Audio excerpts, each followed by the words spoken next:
তো আমি দুপুরে রান্নায় চলে আসলাম। সব কাজ অফ ক্যামেরায় শেষ করে নিয়েছি।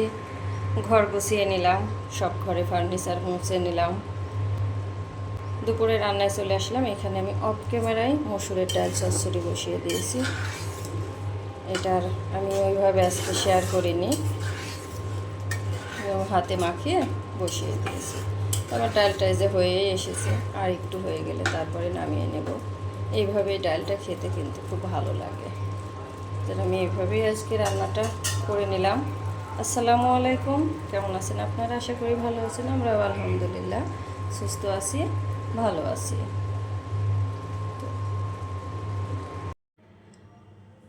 তো আমার ডাল চচ্চড়ি করে নেওয়া হয়ে গেছে, নামিয়ে নিয়েছি।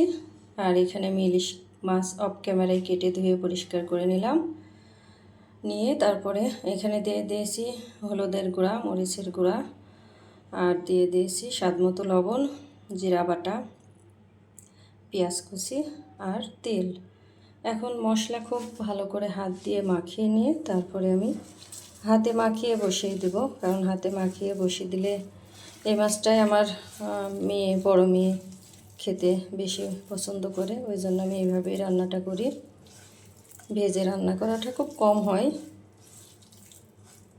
তবে হাতে মাখিয়ে নিয়ে তারপরে রান্নাটা করে নেব।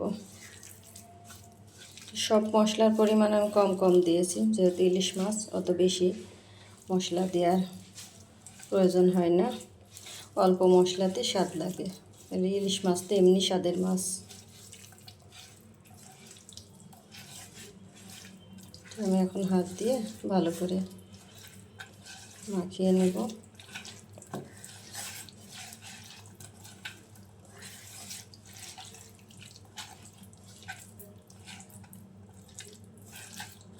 আজকে অনেক রোদ উঠেছে বাইরে, গরমও আছে। দুই মেয়ে নাই, দুই মেয়েও দাদির কাছে। ছোট মেয়ের কোচিংয়ে নিয়ে গেল বড় মেয়ে।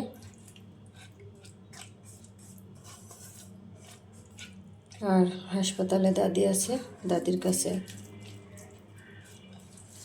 থাকবে 1 ঘন্টা কোচিং, 1 ঘন্টা ওইখানে থাকবে। তারপরে আবার ছোটো মেয়েকে নিয়ে দাদির সাথে দেখা করে তারপরে আসবে। তো আমি ভাত দেওয়ার জন্য করছিলাম, তো আজকে আবার ওখান থেকে নিষেধ করলো, যা ভাত দিবে, সেজন্য আর বন্ধ রাখিছি। তো এমনি যাব দেখার জন্য, দেখা করতে। আর ছোটরা ছিল, ওরা তো কালকে বিকেলের দিকে চলে গিয়েছে মেজোজার ওখানে আছে ওরা। ফোনে সবার সাথে কথা হয়েছে। তো পায়ের অবস্থাটা আজকে ডাক্তারে দেখবে, দেখে যদি খুব অপারেশন, ছোটোখাটো একটা অপারেশন লাগতে পারে এটা বলেছে। তো আজকে আবার দেখবে, দেখার পরে তারপরে ডিসিশন নেবে যে কী করা যায়, মানে নখটা কেটে ফেলবে না রেখে দিবে। আজকে কয়েকদিন দেখছে, ব্যান্ডেজ করে দিয়ে একটা চিকিৎসা চলছে, এবং দেখছে যে ওইটা দিয়ে ঠিক হয় নাকি। যদি এটাতে ঠিক না হয় তাহলে পরে একটা ছোটোখাটো অপারেশন আজকেও হয়তো বা করতে পারে। ডাক্তার নাকি এটাই বলেছে। মাছটা কিন্তু খুব ভালো, মাছটা খুব ভালো, একদম ফ্রেশ আর একদম টাটকা। তা আমি চুলায় বসিয়ে দিলাম, এখন আমি চুলাটা জ্বালিয়ে দেব। তারপর মাছটা যে এখানে হচ্ছে। আর এক আপু আমাকে কমেন্ট করেছিলে, আপুর আইডির নামটা আমার এই মুহূর্তে মনে হচ্ছে না, কারণ আমি 2-3 দিন যাবৎ একটু বিজি আছি। আমার শাশুড়ি অ্যাক্সিডেন্ট করেছে, হাসপাতালে অসুস্থ, এই কারণে আমি একটু বিজি আছি। ওই জন্য আমি সবার ভিডিও ওইভাবে দেখতে না পারলেও আমার মেয়ে দেখে দিচ্ছে, কমেন্ট করে দিচ্ছে। আশা করি আমিও আলহামদুলিল্লাহ এখন সব কিছু মিলাই ভালো আছি। তো সবার ভিডিও আবার খুব সুন্দর করে দেখব, আমি নিজে আবার সুন্দর করে সবাইকে কমেন্টে রিপ্লাই দেবো, কমেন্ট করব। কমেন্টে রিপ্লাই দিতেও আমার কিন্তু লেট হয়ে যাচ্ছে। তো সব কিছু মিলায়ে এক আপু আমাকে প্রশ্ন মানে কমেন্ট করেছো যে আমার চ্যানেল মনিটাইজেশন হয়েছে কিনা। তো না আপু, আমার চ্যানেল মনিটাইজেশন হয়নি, আশায় কাজ করে যাচ্ছি, আমার এখনও ওয়াচ টাইম পূরণ হয়নি। তো আপুরা তোমরা যদি সবাই সাপোর্ট করো আমাকে, তো আমার ওয়াচ টাইমও আলহামদুলিল্লাহ পূরণ হয়ে যাবে। তো সবার সাপোর্ট প্রয়োজন, সবার সাপোর্ট ছাড়া কিন্তু এটা প্রয়োজন না। আমি যেমন তোমাদের সবাইকে সাপোর্ট করছি, তোমরাও আমাকে এভাবে সাপোর্ট করো। আমার ভিডিওটা প্লিজ সবাই ফুল দেখো। আমি যেমন তোমাদের ভিডিও ফুল দেখছি, আমি এই যে আজ 2-1 দিন অসুস্থ, তারপরেও আমার মেয়েরা কিন্তু ভিডিও ফুল চালিয়ে দেখে দিচ্ছে, সব আপুদের ভিডিও ফুল। আমি হয়তো রান্নাঘরেও যদি বিজি থাকি, দেখা যাচ্ছে আমার বড় মেয়ে আছে, আমার বড় মেয়ে সবার ভিডিও ফুল দেখে দিচ্ছে।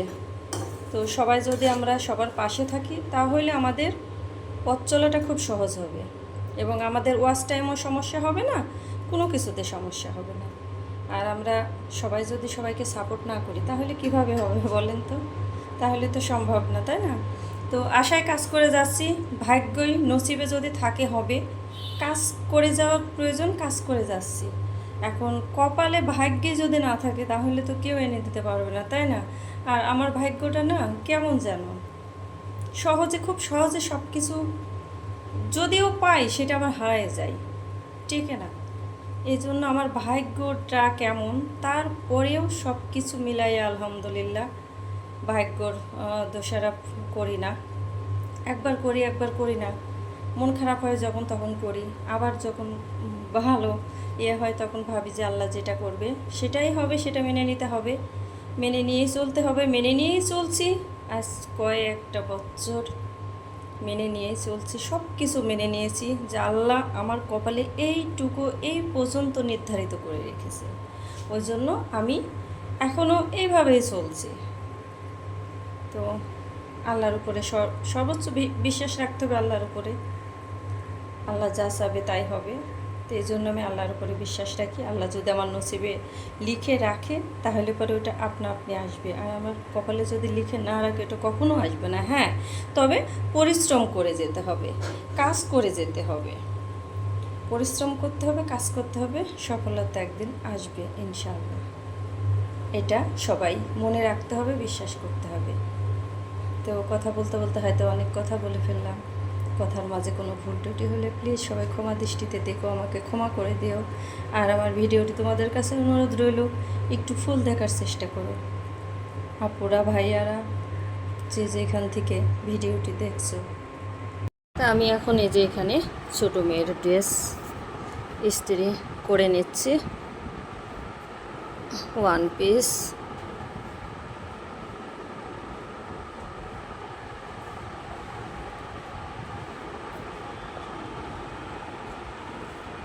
রাফ ইউজ করে তো সব সময় কোচিংয়ে যায়, তো বেশ কয়েকটা হয়ে গিয়েছে। এখন আমি সব কয়টা ইস্ত্রি করে নেব। তো আমার ইলিশ মাছ রান্না করে নেওয়া হয়ে গিয়েছে। এই যে আমি ঝোল রাখিনি, একদম হাতে মাখার মতো একদম করে নিয়েছি। হাতে মাখিয়ে যে রান্না করে নিলাম ইলিশ মাছ। তো আমি এইভাবে রেখে দেব। এইটা কিন্তু এই যে অল্প অল্প যে ঝোলটা আছে না, এইটুকু দিয়ে আর মাছ দিয়ে ভাত খেতে কিন্তু অনেক মজা লাগে। তো আমার দুপুরে রান্না শেষ হয়ে গিয়েছে। এইখানে যে মাছ রান্না করে নিয়েছি হাতে মাখিয়ে, আর এখানেতে যে মসুরের ডাল চচ্চড়িটা করে নিয়েছি। তো আমাদের দুপুরের খাবার দাবার আজকে এটাই। তো আমরা এখন অফ ক্যামেরায় খাওয়া দাওয়া শেষ করে নেব।